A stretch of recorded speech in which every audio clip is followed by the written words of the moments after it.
কি খবর বলবেন? কেমন আছেন সবাই? আমি নতুন বিসিবি বস তামিম ইকবাল খান। তামিম, তুই কিন্তু কাজটা ভালো করস নাই। আমি তোর থেকে সিনিয়র, আমার এক্সপিরিয়েন্স আছে, কিন্তু তুই আমরা সরাই দিয়ে নিজেই বিসিবি বস হয়ে বসে আসোস। আরে বুলবুল ভাই, সেটা কথা নয়, আসলে তামিম ইকবাল খান ভাইয়ের এক্সপিরিয়েন্স আছে, সবকিছু তিনি ভালো বোঝে, তিনি বিসিবি হয়েছে, এটা খুবই ভালো হয়েছে। এবারে রিয়াসাদ দিন, তুই ভালো হইলি না, তুই বেটা কিছু জানোস? আরে সাকিব ভাই, আপনি এমন করতেছেন কেন? আমি সব বিষয় জানি এবং এজন্য আমি বলছি যে তামিম ইকবাল খানই ঠিক আছে বিসিবি হিসেবে। আরে মিয়া, তুমি তো এখন বল ভাই, এসব তোমার পদ লাগবো,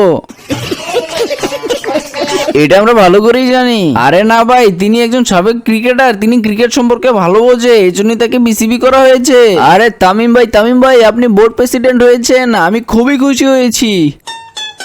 আরে তুমি তো খুশি হবা, এখন তুমি ভালো ভালো জায়গায় চান্স পাবে। হ্যাঁ, এটা আমরা জানি।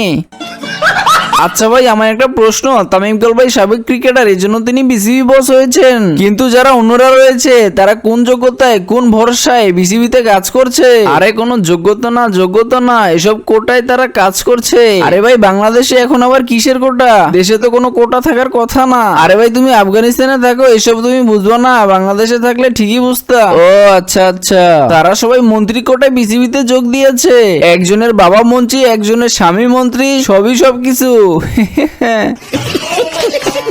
আরে আমি অনেক খুশি হয়েছি, তামিম ইকবাল খান ভাই আমাদের বিসিবিতে যোগ দিয়েছে। আরে তুমি তো খুশি হও ভাই, তুমি তো টেস্ট ক্রিকেটে চান্স পেতে, এখন সবকিছুতে চান্স পাবে। আরে তোমরা সবাই এরকম করে বলছো কেন? আমার উপর ভরসা রাখো এবং আমি দেখো ক্রিকেটটাকে কিভাবে এগিয়ে নিয়ে যাই। আরে ভাই, সব বুঝা শেষ, তোমরা যে কি করতে পারবে সেটা আমার জানাই আছে।